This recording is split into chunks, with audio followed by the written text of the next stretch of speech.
Cá là rô chẳng ạ, những cá rô.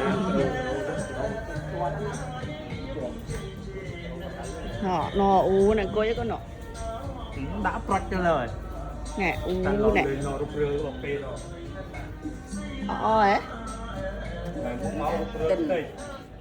Ôi bao bọc kê nè. Trời. Trời nó con. Ắt lì. Ấp lư phòng. Trời trời tiệt. Tiệt. Nó ngọn lứa và lứa nó cho tiệt.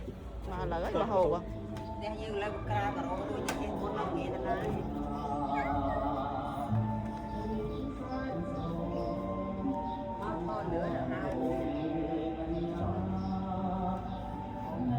Dương học bay lửa của ba tay cho khổn ta bây giờ làm chơi mưa play rực xa chả cái dây mơ mà còn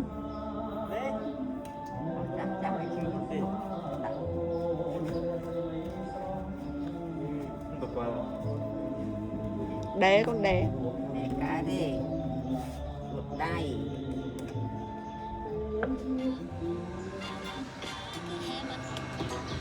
chơi chơi cái con Chứ đây rồi này, đang gặp tùy